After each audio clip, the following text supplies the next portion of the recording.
Hello all, welcome. Today we will be covering qualified immunity for contractors. As part of this video, we will cover the audio recording of the case and also cover the decision by the court at the end.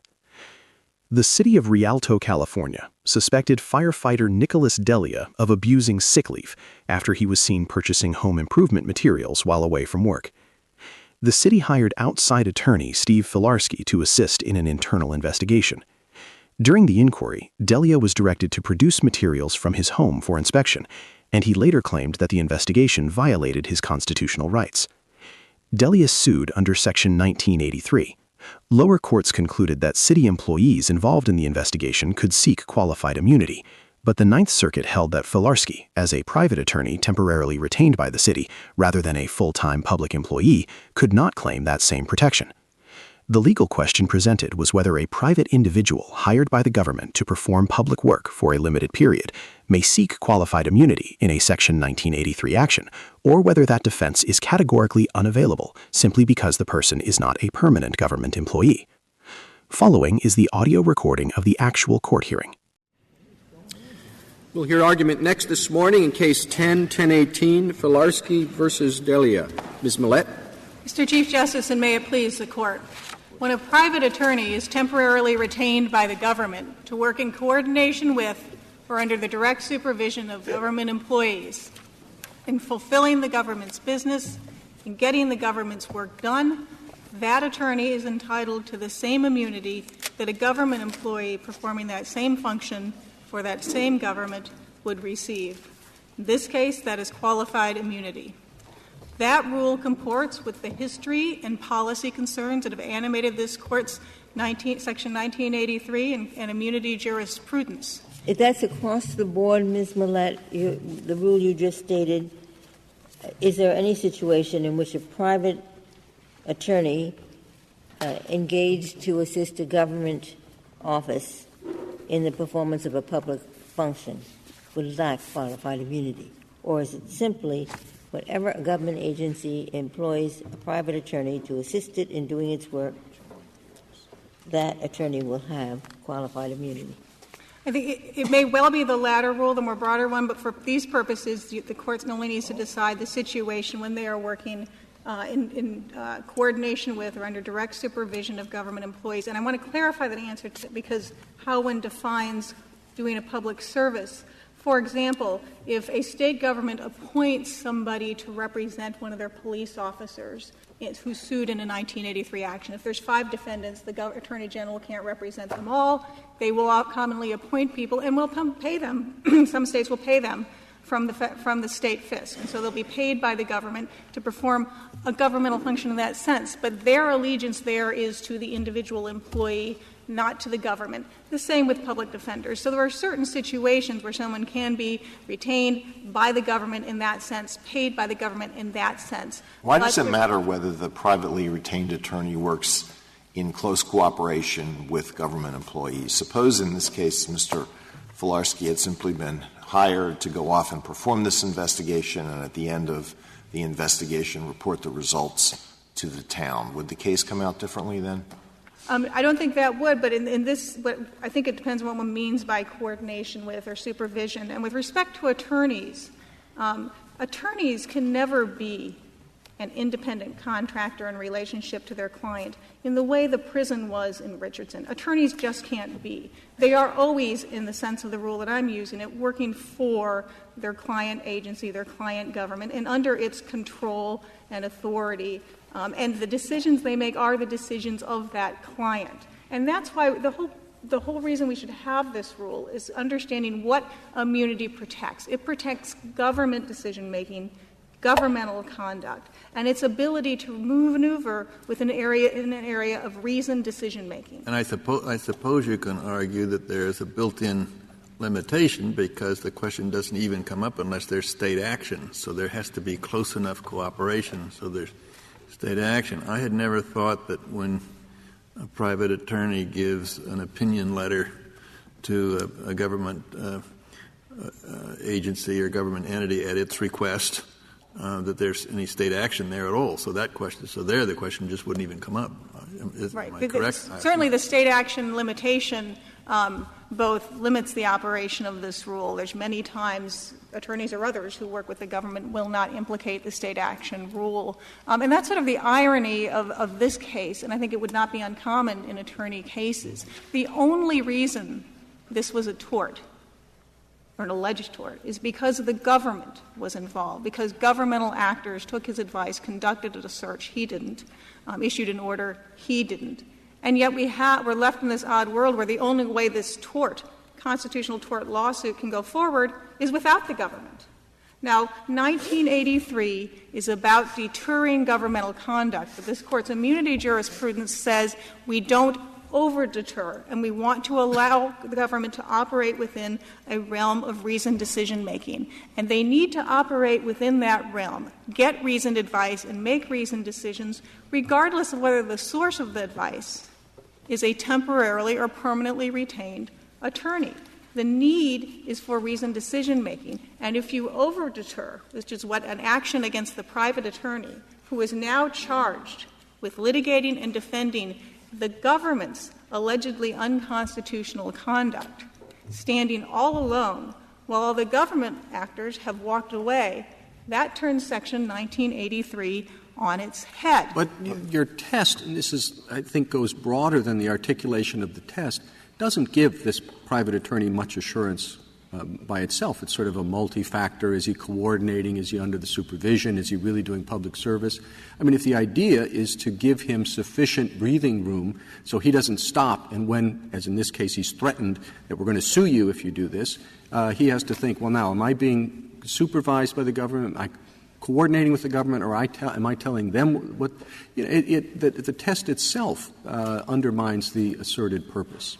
Well, two responses to that. First of all, the state law requirement, the state action requirement that Justice Kennedy referred to will up front require allegations by the plaintiffs that will discuss presumably the coordinated action. There's going to have to be some level of coordination. But the second reason is, as I said, with respect to attorneys, I don't think this is going to be a hard question because they are forever agents and fiduciaries. They can never be the independent contractor that you had in Richardson. They are always answerable to and working for their governmental client. And when I say supervision here, I don't think the test here is it on hands, day-to-day, looking over your shoulders. The government has to be able to get the advice of professionals and to so trust suppose them. The government hires an attorney to do an independent investigation. It hires an outside attorney precisely because it does not want to be faced with allegations that it has manipulated the outcome of the investigation because its own conduct is at issue. So they say you're going to be independent, hands off, we're not going to interfere at all,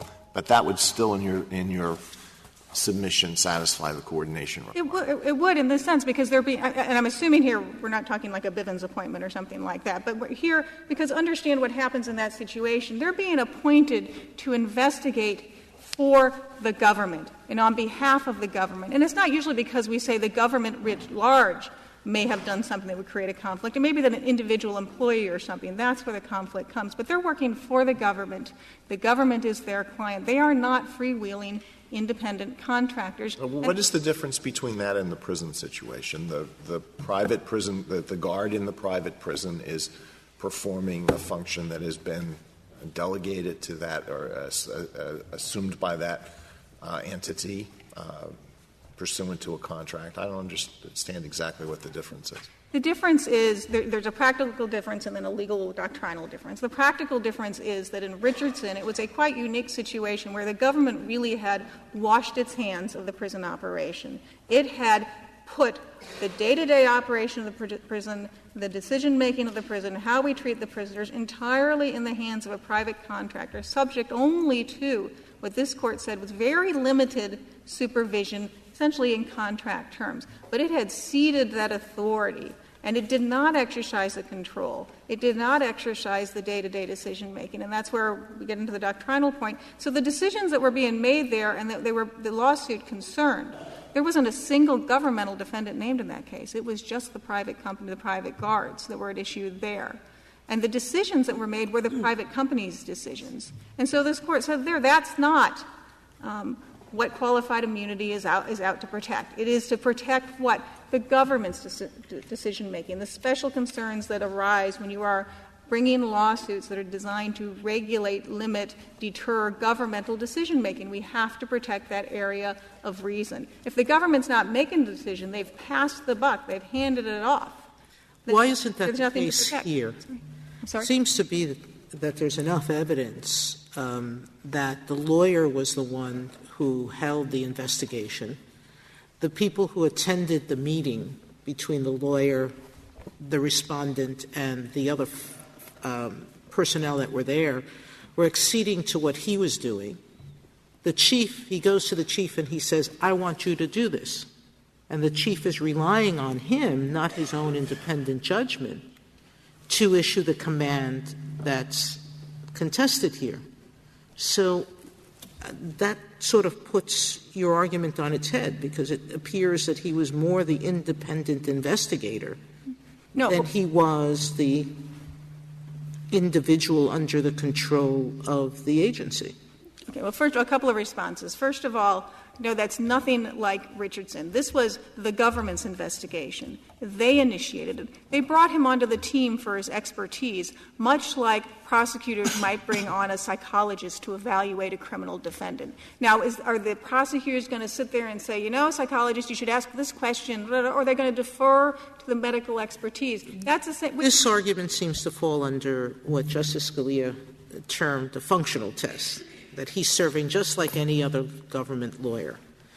If you were going to fit this case under the Richardson majority test, how would you do it? And I do that. First of all, I'm putting it right in Richardson's language, which said it was reserving this very question, and that is when an attorney or any individual is working in close coordination or under the supervision of government officials in the performance of an essential function. And so that makes clear that Richardson was deciding not that situation, the handed-off turnkey situation. There's no turnkey here. This is Mr. Filarsky being brought into the team. So independent counsel would not be covered. I mean, if you have,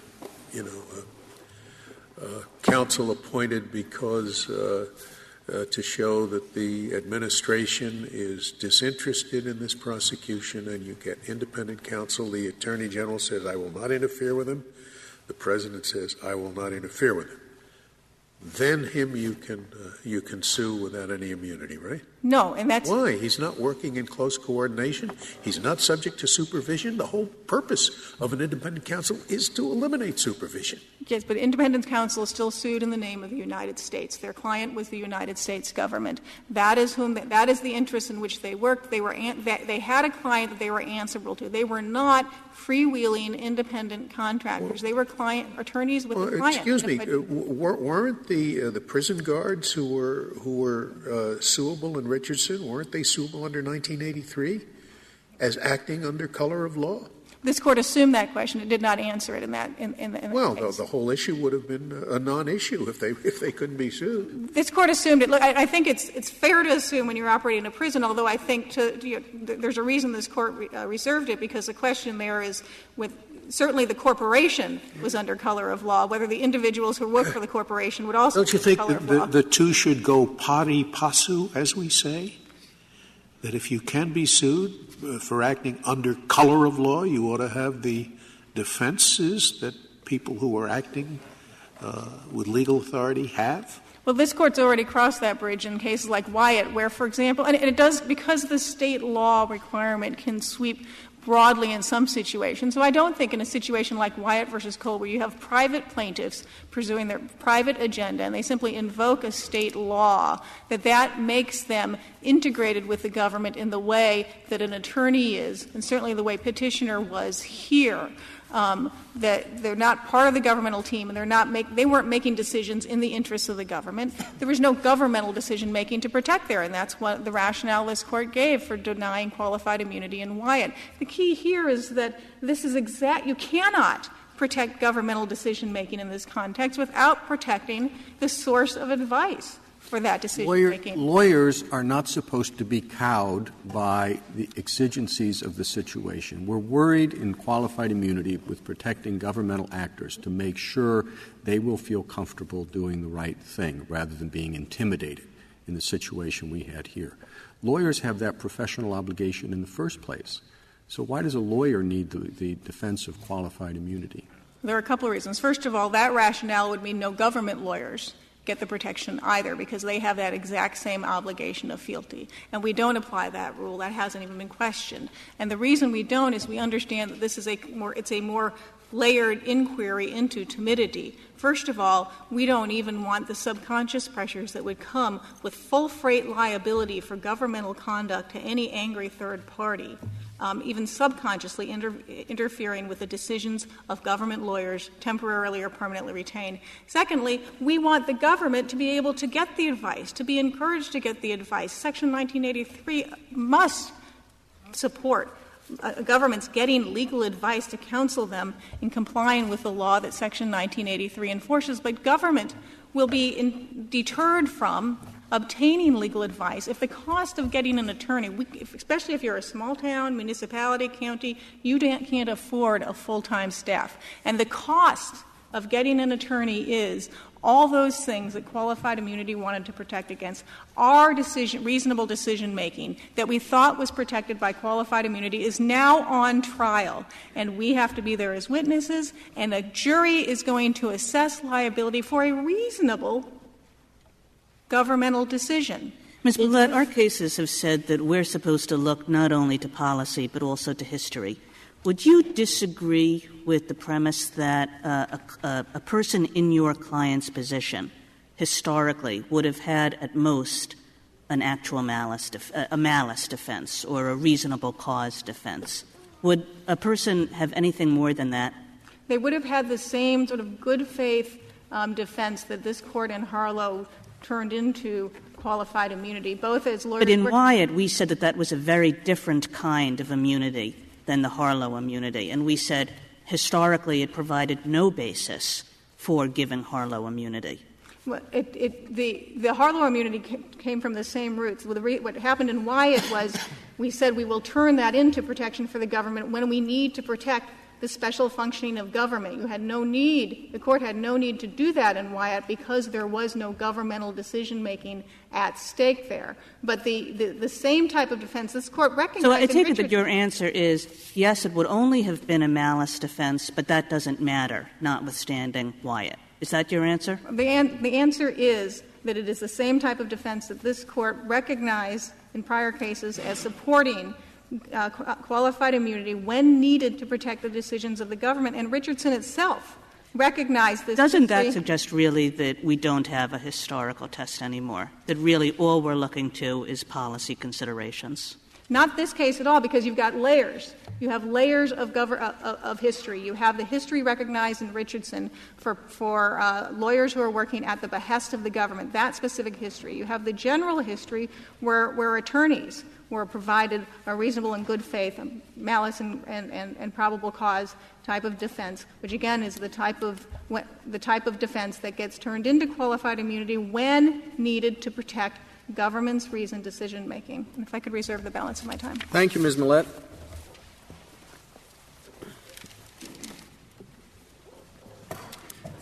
We'll hear from Ms. Saharsky first. Oh, I'm sorry. That's all right.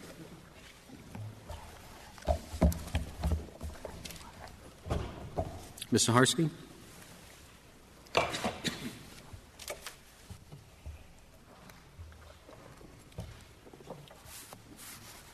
Thank you, Mr. Chief Justice, and may it please the Court. Petitioner may assert qualified immunity on the same terms as the fire department officials because he was working side by side with them and under their supervision on a personnel investigation. And this is really exactly the situation that the Court reserved and anticipated in Richardson, that when you have a situation where private and government workers work closely together and you deny qualified immunity to the private person, it would directly affect the ability of the government employees to do their jobs. So if they don't work closely together at all and it's just this one fellow conducting the investigation, he wouldn't have qualified immunity? No. This is a situation in which there's a very close working relationship. I'm sorry. No, I'm wrong or no? He likely would have qualified immunity. The closeness of the relationship is very apparent here, but as a general matter, it is our position that when people are doing the business of government, private people can be sued under Section 1983 or Bivens, there should be a presumption in favor of qualified immunity. And Richardson is not to the contrary, because that is a fairly unique case in which the private prison was so removed from the day-to-day workings of government officials that it would not have furthered the purposes of qualified immunity, to give qualified immunity to the folks in those situations. So what we're talking about, like... It's just hard to imagine anything more imbued with state action than imprisoning someone. That's the problem I have in thinking about the case. Right. I mean, several members of the Court said that in Richardson, and the Court's opinion really talked about the uniqueness of the situation there, that Tennessee was doing something really out on the forefront in terms of giving the day-to-day decision-making to the folks in that situation in the private prison, and only checking up. There was monitoring, annually. It was really not much ongoing monitoring at all. And the Richardson Court, found that to be a unique situation, but it distinguished the situation that you have here, where you have people who Richardson really all about how market forces would make immunity unnecessary? And how is it that market forces play any different role in this case than they do in Richardson?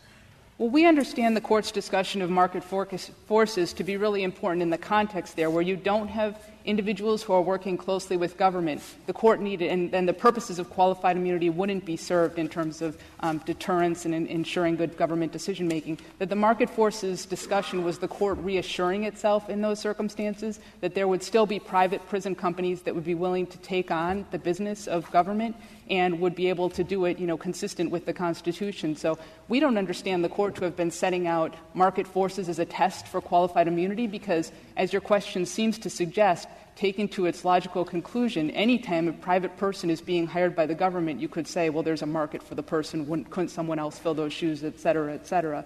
So we think the Court's market forces decision was fairly confined to what the Court itself described as a unique situation in Richardson. And do you think market forces do operate differently here, or is it basically the same thing?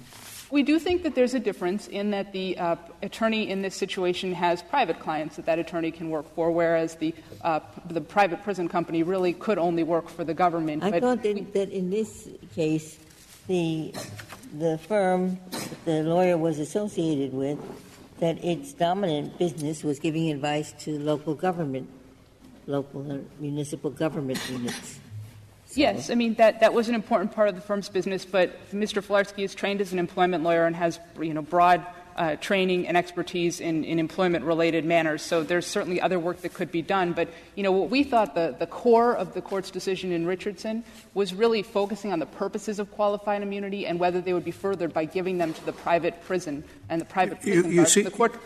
You seem to assume or to acknowledge or to concede that market forces do not operate for government employment? That all government employees are doing it out of love? That, I mean, why does market force eliminate this defense for somebody who's an employee of a private company, but not for somebody who's an employee of the government? I'm sorry, Justice Scalia. I didn't mean to suggest that we thought that the market forces inquiry was particularly relevant to answering the qualified immunity question. I'm just explaining that the way we read the Court's opinion in Richardson, which obviously the members of this Court are the experts on, is that the Court was looking to market forces to reassure itself after it determined that the purposes of qualified immunity just wouldn't be served by giving an organization that was so far removed from the day-to-day workings of government, the protection of qualified immunity. The Court the market forces really was just something unique to that case. And what we think is the most relevant is what the Court started with, both in the decision in Wyatt and in Richardson, which is it necessary to give qualified immunity here to make sure that there's principled and fearless government decision-making? It's the business of government that's important. And in this case, although Petitioner is an attorney who has his own fiduciary obligations, it is certainly the case that when he was threatened during the conduct of this personnel investigation, that is something that potentially could chill his behavior. And to the extent that he cabins the advice that he gave to the fire department officials, that affects the ability of government to do their job. And I might give the that Court— would be a breach of his duty as an attorney. I'm saying he would be subject to malpractice in that case. You seriously, I find this whole argument about market forces with respect to attorneys representing people odd, because there's a whole slew of unemployed lawyers who will be happy to take on any government service they can.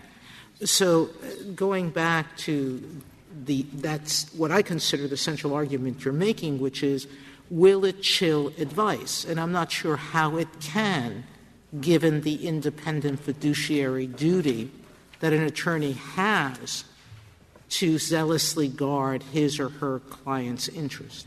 I'm saying that an attorney's in a difficult position there, and it's the same position that a government attorney would be in, and the Court has extended qualified immunity to government attorneys who are in this position, either giving legal advice, like in the Burns case, or serving as prosecutors. And there's just no difference when he's operating in this case that would make him distinguishable from a government attorney. To answer another suggestion, I think, in your question, the Court talked about, in terms of deterrence and chilling, making sure that there were talented candidates who wanted to take on the position of government. So the Court has never said, we're concerned about wiping out the market entirely. It said, if there is a segment of the market that will not take on this business anymore, that's a fairly serious problem when we need to make sure that the government of business is done. And if I can just give the Court another example to, perhaps outside the context of this case, see how a private person being denied qualified immunity would affect government employees, consider a fire department that has some full-time fire department personnel and also some volunteer firefighters. When they're working together and fighting a fire, you don't want the volunteer firefighter thinking, should I break down this door? I might face personal liability. You want him to make fearless decisions, because whether he breaks down the door or not is going to directly affect the ability of the other folks who are trying to go into those homes, trying to stop the fire, to do their jobs. That would also be true in the context of court security. The United States Marshal Service sometimes uses private security guards, and we have direct supervision and control over them. But what if it's 100% purely volunteer fire department? I mean, the town, whatever, contracts, outsources, whatever, but it's just run by volunteers. Is your answer the same? I'm trying to get at your point about they're working with or coordinating with government employees. And your argument seems a little derivative. You're saying the whole point is to protect the government employees, and you have to have qualified immunity for the non-employee to do that. But does your argument apply when there are no government employees around? It's just difficult in the fire department situation, even if there is an all-volunteer force, that there wouldn't be some type of direct supervision by the mayor, by the city council, et cetera. That's particularly in the local government situation, those folks would tend to work fairly closely together. It is, in the case of deterrence and wanting fearless decision-making, a primary concern that we have about protecting government, but we need to protect the individuals to protect government. So we do need to make sure that their decisions aren't chilled, that persons like Petitioner are willing to take on representation of this kind.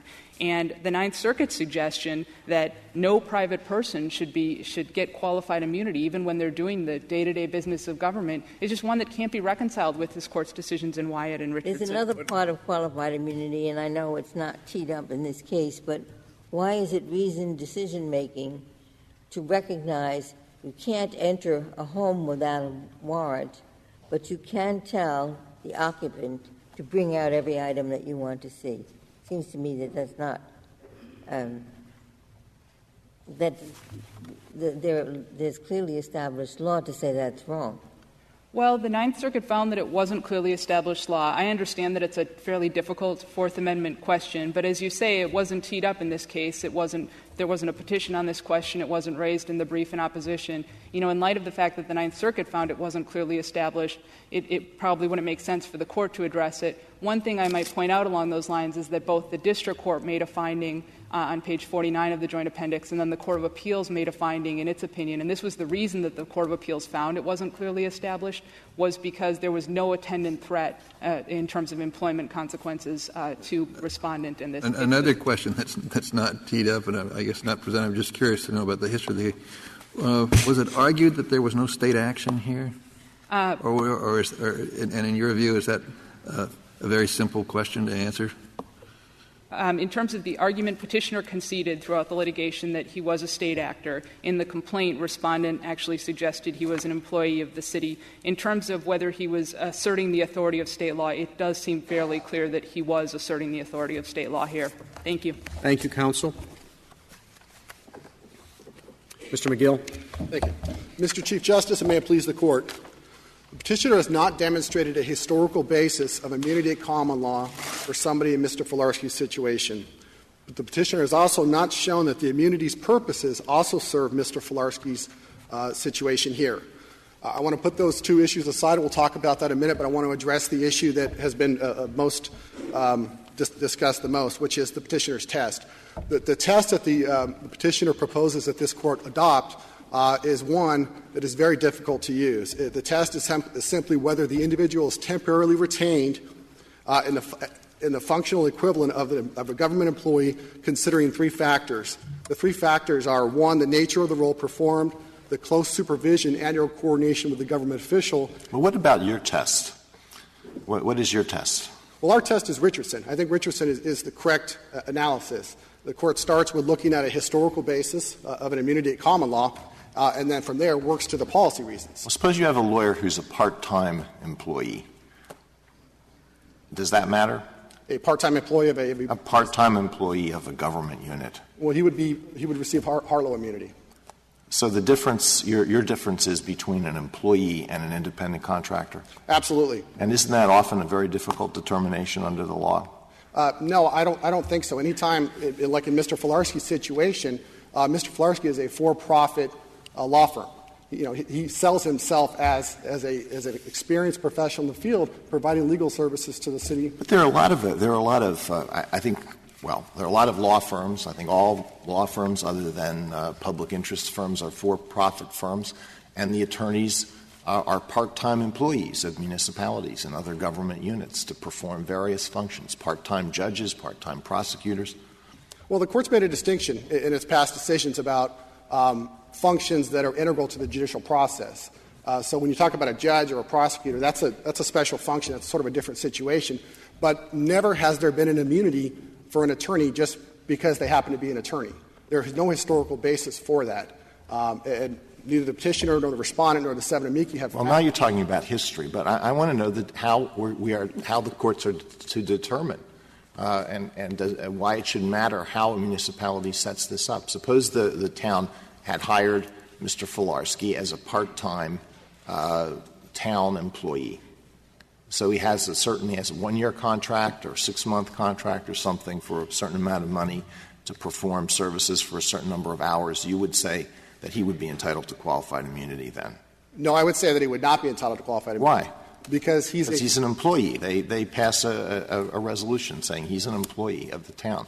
Well, they passed a resolution to hire him and his firm to provide those services on a temporary basis or a basis of 6 months. But he still is an outside attorney, and he's probably has other clients and has other interests involved. And the situation is different. It's an entirely different system when you have a private law firm operating for profit. Year-long employment is not employment? If I accepted a government job for only a year, I'm not a government employee. I don't understand that. Well, as I understood the hypothetical, if that individual is working as an employee of the city, then he's working as an employee. He's hired for 1 year. It's a 1-year contract. Why does that make him not an employee? Or is it the fact that he's a lawyer? No. And all lawyers have a certain independent responsibility. They can't do some things that government superiors might tell them to do, right? So are you going to say all lawyers cannot plead qualified immunity? Well, our position here in this case is that Mr. Filarsky was not necessarily acting in the role of an attorney. He was functioning as an internal affairs investigator. And it's doubtful that he would have maintained an attorney-client relationship with the city, given that he was hired and retained to conduct a fact-finding. Yeah, it makes it even easier then. I thought the attorney thing would help you. But if he's not even functioning as an attorney, he's functioning as a government investigator.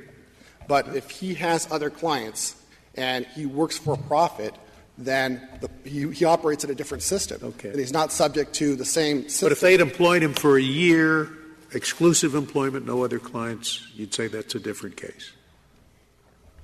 If they employed him for longer than a year? No, I'm saying year. In fact, 364 days. Okay? And the deal was you're going to work for us and nobody else. You have no other clients. Well, I think then that's where you'd have to look at the policy considerations. I understand that. How do you look at it? If he's still does that case come out the same way or not? No, I don't think it does. If he's taking that position for that term, that 1-year period, to make money for profit, and then next year he's going to work for somebody else. Everybody takes a position to make money for profit. Now, how many government employees work for free?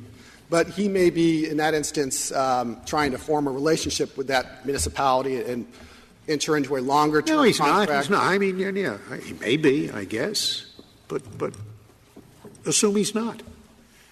He's just a lawyer who's been hired for 364 days to work for nobody but the government. And you still say that he has no immunity in what he does. He gets to investigate for the government. Absolutely not. He gets no immunity in that situation. 2 years, though. 3 years. I'm a lawyer who the longer you go, enters a contract for life with this government to investigate. At that point, does he get the immunity? No, because there's still not. There's no historical basis for immunity. Right. It just wasn't there for that function that Mr. Filarsky was providing. There's no historical basis for it, and typically that would end the court's question. That would end the inquiry. You only get to the policy considerations. I thought you were drawing a distinction between employees and independent contractors. Is that the distinction you're drawing or not? Well, the distinction really is if you are a private actor, you're subject to a different set of rules. You're subject to the market pressures and the competition that are going to correct your behavior and are going to satisfy the same purposes that immunity provides. What would have happened if Abraham Lincoln today were there, and I gather what happened is they thought the local prosecutor is good, but Lincoln is better. So we'll let Lincoln prosecute this case. Now, in your view, Abraham Lincoln would not have had immunity, but the local prosecutor would have. Well, they did exactly the same thing, by the way. It was just that Lincoln had a better reputation. Every word was the same. As a historical basis, there does not appear to be immunity for private prosecutors. However, this Court over the years has provided immunity for the judicial But I'm asking you, in your opinion, when I write this opinion, is I could say not even Abraham Lincoln, when he acted as a public prosecutor, brought in for the occasion. In your opinion, he should not have the immunity that Joe Jones, the local prosecutor, would have. I'm just trying to get your opinion. I think that's a much closer call. Is it you should say Section 1983 didn't exist. That's your answer. What? That one, right. But I think it's a much closer call because of he was engaged in a prosecutorial function, which this Court over the years has. But investigatory functions, they don't get immunity. So if Lincoln had looked into it and said, I've looked into this, I don't think we should prosecute. And what they said was, use your judgment. No. Okay. So there are problems with both standards, both ways. This is one of the things that is bothering me. Right. Imagine in this case, the lawyer sat down with the other fireman, the supervisor, and so forth. And they said, not necessarily this event, they said, we want to do X. And the lawyer said, I have to tell you, it's unclear whether X is constitutional or not. Now, because it's unclear, I also have to tell you that if you do it, you will not be held personally liable. Now, can a lawyer give that advice? Yes. When he does, of course, he's subjecting himself to personal liability. Now, it's that conflict that is worrying me, among other things. So what do we do about that? The lawyer is being asked to give advice to the client under the canons of ethics. He ought to have their interest at heart. And in doing that, he's subjecting himself to what could be hundreds of thousands, millions of dollars worth of damages or whatever in suits for malpractice. Is there a way, if we side with you, out of that dilemma? I don't think that's necessarily an immunity question. It's more of a liability question because it very well may be that. What I'm assuming in the question is since it's a close question, he has to worry about a court saying, you were wrong in saying it was legal. It was not legal. The matter was unclear, but it was not legal. At that point, he becomes subject to much damages, but of course the others do not. And he had to tell them, go ahead with it. You understand my point. So what is the end? But I think what it is, the difference there is that there you have an attorney just providing advice, which is different than what happened here, where you actually have the attorney engaged. Well, that may be, but what I'm trying to work out is what is your set of rules if we don't say you have immunity, and you agree that this is a bad dilemma, at least in my hypothetical case, I'm trying to work out what set of rules you advocate in order to either say, well, that's too bad, the dilemma is there, we can get around it, or something else. That's why I want your answer. If the attorney under those circumstances could be held liable for a constitutional violation for simply giving advice, and he happens to be a private attorney working for profit, then he wouldn't have immunity. I change it slightly, and he puts them up to it. Well, he could. I don't know why he couldn't. I mean, he says, go do it. Or in other words, okay, go ahead. I think the answer is the same. If somehow under those circumstances the attorney could be held liable for giving that advice, and he's a private attorney, and he doesn't pass the Richardson test, then he would not be entitled to immunity. Your case. So there's no. I'm sorry. No, you can finish your answer. There is no historical basis of immunity just for giving legal advice. The petitioner hasn't pointed this court to any firmly rooted tradition of an immunity. Your case highlights, I think, is a very good example of why the lawyer ought to have qualified immunity. I mean, this was a case where it looks like there's a lot of threatening and bullying going on. I mean, the lawyer says, we're going to figure out a way to name you, Mr. Filarsky. You're issuing an illegal order. If you want to take that chance, go right ahead. You might want to take a minute to think about it. I mean, it seems exactly the kind of situation for which qualified immunity was developed. We want Filarsky to do what he thinks is the right thing in this situation. We don't want him to be worried about the fact that he might be sued. And you have a lawyer here saying, well, if you do that, I'm going to sue you. So Filarsky, naturally, or some lawyer in that situation is going to think, wow, do I really want to run that risk? Isn't that exactly why we have qualified immunity? No. And the reason for that is that because Mr. Filarsky is a private individual, he doesn't need qualified immunity. Richardson was decided in 1997, but in 2003, the Ninth Circuit issued its decision in Gonzalez v. Spencer. And in Gonzalez v. Spencer, the court held that private attorneys like Mr. Filarsky don't need immunity. They don't get immunity. So the law on the land since 2003 — Well, that's easy for a judge to say because they're absolutely immune. But for the lawyer who's sitting there and saying, I'm going to sue you, if you are a lawyer and you're sitting in that situation, isn't that going to enter into your mind? You say, well, sue all you want, I don't care, this is the right answer. But for nearly a decade, the law within the Ninth Circuit has been that private attorneys don't receive immunity. Right. And the fact that is that Mr. Filarsky knew going into that investigation that he wouldn't have immunity for anything he did. And it didn't deter him. It didn't make him — Well, how do you know? Well, because he, in the light of the threats that he received, he still went forward with what was deemed to be an unconstitutional search. So the policy purposes of, wanting to prevent unwarranted timidity and deterring talented candidates from working for the government. Well, he had the chief issue the order, right? Well, and then the chief later on says, well, he told me to issue the order. I mean, I'm not quite sure that things went exactly as they would if you had qualified immunity. Well, Mr. Filarsky said, and this is what he said on the record, it's in the transcripts in the joint appendix, is that he's issuing the order on behalf of the department. That's what he said. And then there was some discussion back and forth between Mr. Delia's attorney and Mr. Filarsky, and that's what led to the formalization of the order. I understand that there's a lot of bad, cowardly legal advice being given in the Ninth Circuit. I don't really know that, but you don't know the opposite either, do you? I don't. Why didn't you cross-appeal on the clearly established law? Because then you could concede, so arguendo, he had qualified immunity, but the advice that he gave was contrary to clearly established law. So why did the petitioner or the respondent not cross-appeal? Why didn't you bring up that issue? I think it was that's sort of the law of the case, is that the Ninth Circuit found that there was a constitutional violation. So we obviously didn't want to appeal that. No, but whether it was clearly established. In other words, what we had here was recognition we can't go into the house. We can't go into a house, private house, without a warrant. So, in fact, Filarsky said something about, I know a way to get around that. We just tell them to bring out the items. Right. My personal opinion and our position has been is that the law was clearly established on that.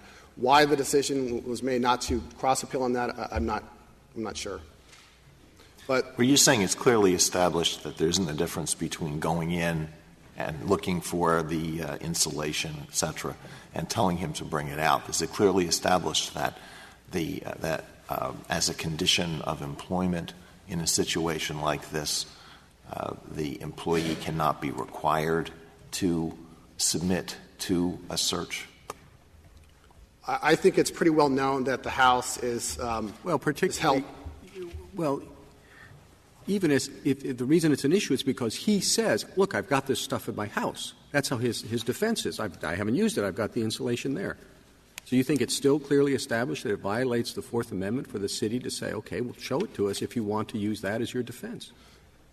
Yes, I do, because certainly Mr. Filarsky didn't have any reasonable suspicion to believe that Mr. Delia was lying or was being dishonest. He certainly didn't have probable cause. He had a hunch. And then that's what he said. He said it during the interview that I don't necessarily know that you're lying. I want to see if you are. So, the investigation turned from wanting to see whether Mr. Delia was off work on false pretenses into, well, I don't have anything there, so let me just see if he's lying just for the sake of it. And that's when they ended up issuing that order. I think that would be a different situation if perhaps you could argue that they had a reasonable suspicion or had some other cause to search his house, but here they didn't. So I think it is, under those facts, clearly established. Mr. McGough, back to immunity. One thing I don't understand about our law here, you say there was no historic basis. And I have to concede that that's right. It seems to me that there was only a malice defense. But isn't that always true when it comes to a private person? In other words, of course there's no historic basis for qualified immunity. This kind of immunity was developed in 1970. It's sort of by definition there's no historic basis for this sort of immunity. So to say that the historic basis matters is really to say that private people never get Harlow immunity. Well, I think that that's right. There was not qualified immunity at common law, but there was absolute immunity.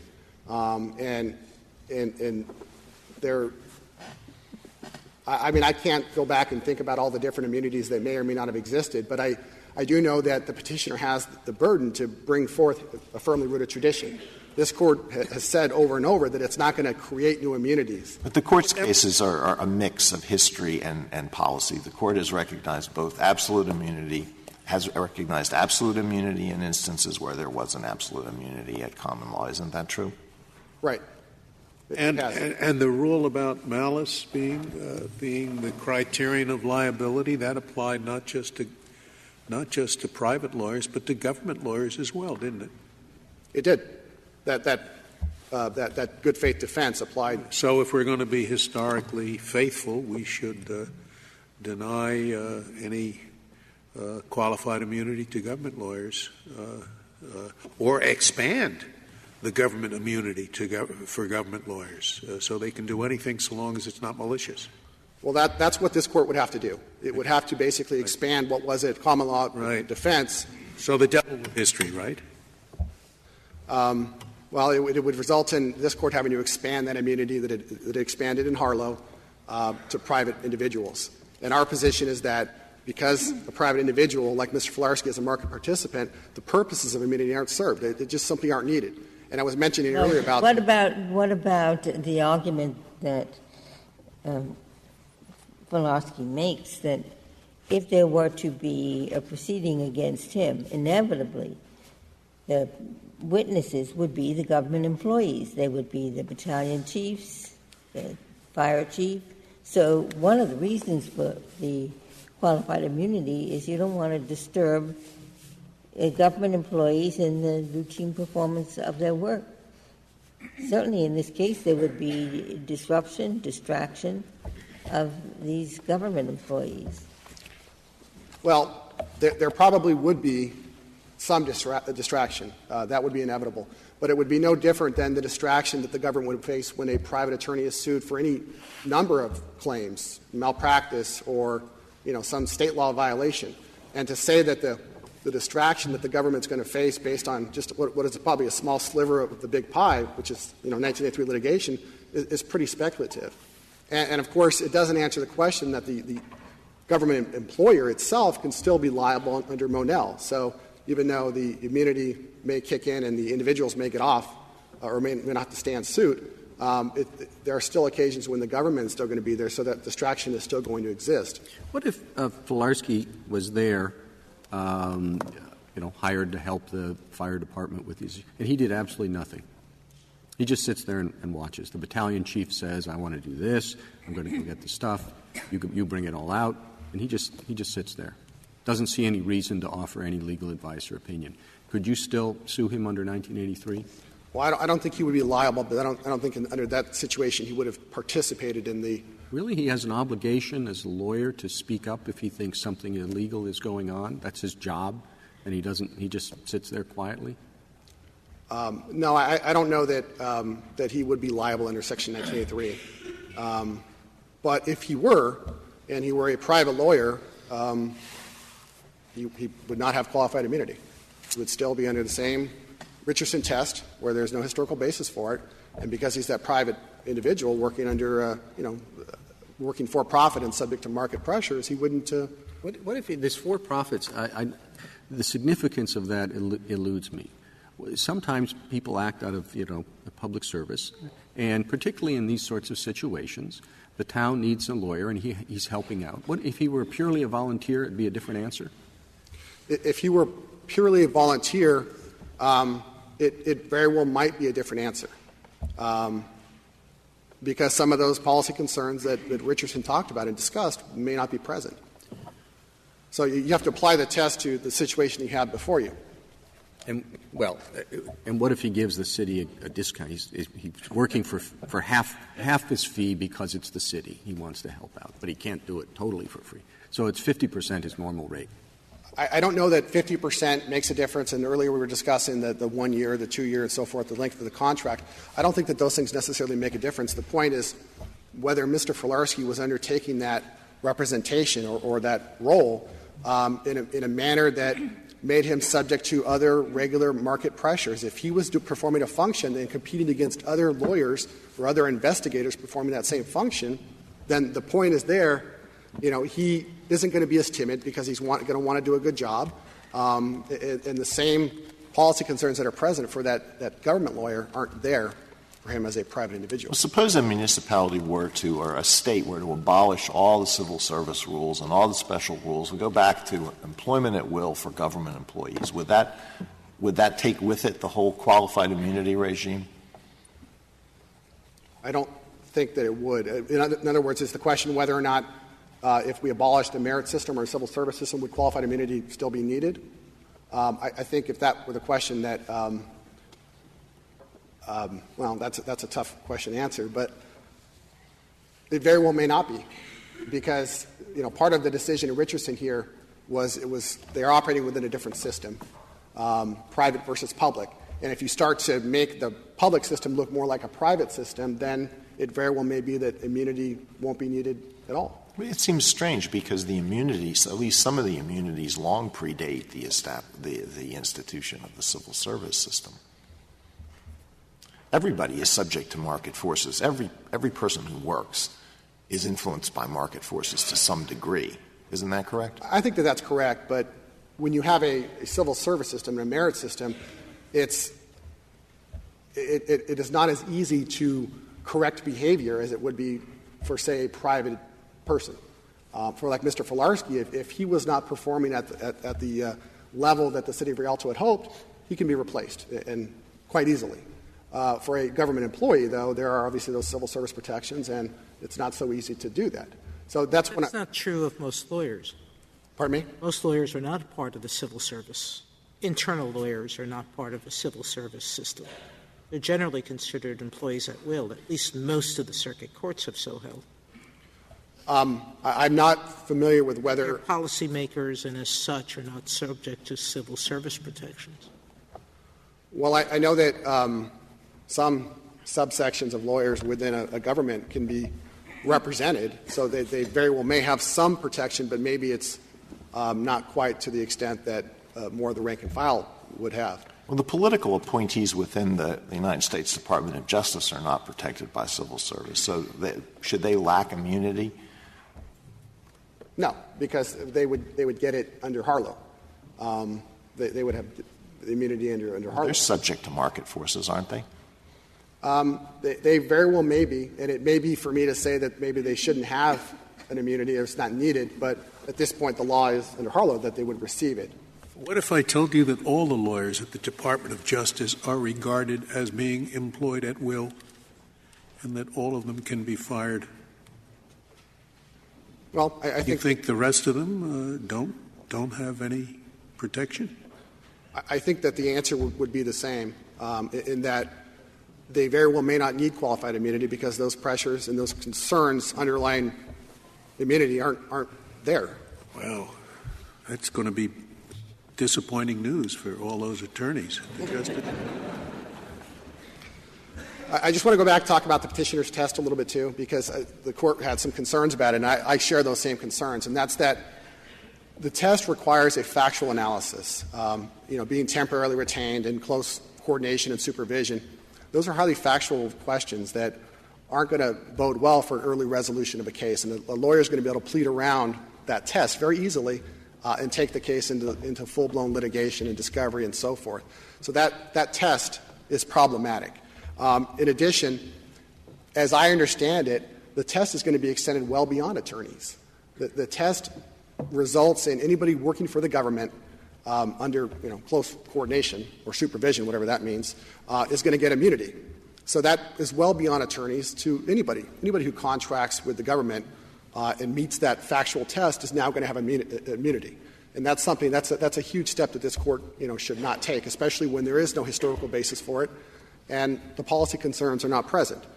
But even if you apply that test to Mr. Filarsky under these facts, Mr. Filarsky would not have immunity. He wasn't temporarily retained. He worked for the City of Rialto for 14 years as a business, for profit. He had many clients, and the City of Rialto was one of them. It wasn't that he was temporarily retained, so he doesn't even meet that element of the petitioner's test. Mr. Filarsky was not performing Are all of these objections applicable as well to the determination of whether there is state action from the attorney's conduct? The concerns about there being a factual inquiry? Yes. I don't think so. I mean, as an attorney, I would have to certify in a pleading that the relationship between the person I'm suing and the government. So I think that there would have to be information put forth in the pleading that would establish that, and I don't know that one could simply make up state action for purposes of pursuing a 1983 action. So it may be that there's a factual inquiry, but I don't think it's as great or nearly as great as the temporarily retained or the close coordination components to the petitioner's test. Mr. Filarsky was not performing a function that is uniquely governmental. Investigating workplace misconduct is not a governmental function, or it's not a prototypical governmental function. But your objection is not that he was investigating workplace conduct. Your objection is that he was ordering people to tell your client to bring out stuff that was in his house.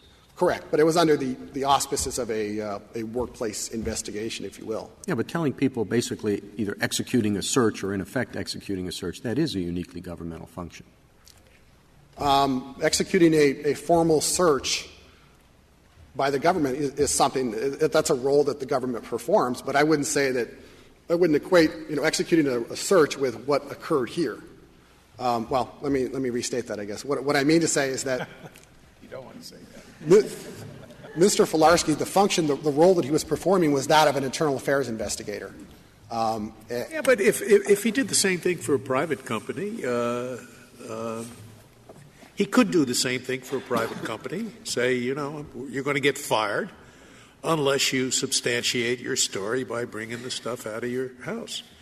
That wouldn't be a search, an unlawful search, right? It could have happened in a private company. It could, and yeah, it very well could have. And that's my point, is that what Mr. Filarsky did, his role was not uniquely governmental. He wasn't performing that governmental function. Well, there's very little that is uniquely governmental. I mean, my goodness, if we denied immunity to all those acts that are not uniquely governmental, there'd be very little immunity, I'm afraid. Okay. Thank you. Thank you, counsel. Ms. Millett, you have 3 minutes remaining. Thank you. Justice Breyer, your dilemma sits at the crux of why qualified immunity is appropriate here, because not only do you have the lawyer saying, well, you'll be all okay, but I'm going to be going down in this lawsuit, the lawyer's going to have a duty to inform his client that, in fact, this will lead to litigation. You will be protected in your personal capacity, but guess what? Litigation is going to ensue. That can influence and deter both lawyers' willingness to work for the government at these cut rates or pro bono rates, subconsciously the advice they give, and it can make the government not want to act on the advice, which is precisely what we want to protect. Nothing like that was happening in Richardson. The government was nowhere on the scene when the constitutional decisions being challenged. They weren't even percipient witnesses in that situation. The second point I want to make is fiduciary duty doesn't change it other than it confirms that he's working in the interest of the government, but every agent has a fiduciary duty to their principal, and so you can't deny qualified immunity on that ground or you'll have a sweeping decision on your hands. The market concerns Justice Sotomayor. The test is not whether a warm body could be found to fulfill this operation if he won't do it. This is a completely different market from Richardson, where there's only one client for prisons, and that's the government. Here, the government is competing for the services. When it needs a skilled attorney, when it wants people of the caliber that the government service needs and deserves, it is competing. And right now, as the Chief Justice recognized, a lot of times, including for Mr. Filarsky, that's done at discount rates. These folks, this is already a marginal decision. And if you want to talk about market decisions, then you're going to push that weight. And if the answer is, if you decide to take on this pro bono representation or cut your rates out of public duty, and a willingness to serve your government, guess what comes with it? You alone will be left holding the bag at the end of this for the governmental misconduct. Section 1983 is supposed to deter governmental conduct. It is not supposed to deter the reasonable advice given by lawyers to governmental clients. The Court has no further questions. Thank you. Thank you, counsel. Counsel, the case is submitted. That concludes the audio recording of the court proceedings. The Supreme Court ruled unanimously for Filarsky, 9-0. Chief Justice John Roberts wrote the opinion of the court. The court held that a private individual temporarily retained by the government to carry out its work may seek qualified immunity from suit under Section 1983. The majority relied on history and function. It explained that, at common law, governments often used private individuals to perform public tasks, and immunity doctrine did not turn on a rigid distinction between full-time employees and outside specialists. The court also reasoned that denying immunity to temporary government contractors could discourage capable professionals from assisting the government and create arbitrary disparities between people performing the same official work. Justice Ruth Bader Ginsburg filed a concurrence. She agreed that Filarsky was eligible to assert qualified immunity, but stressed that the Ninth Circuit, on remand, still needed to examine whether Filarsky's conduct violated clearly established law. Justice Sonia Sotomayor also filed a concurrence. She emphasized that the court was not holding that every private person who does work for the government automatically receives immunity.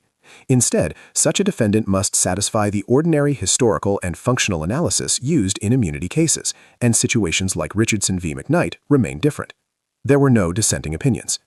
This concludes this presentation. If you have thoughts on this case and judgment, do comment below the video. Also, to receive notifications of future cases, be sure to subscribe to the channel. Please share the channel link with your friends and peers that you think may be interested in or benefit from it. Thank you.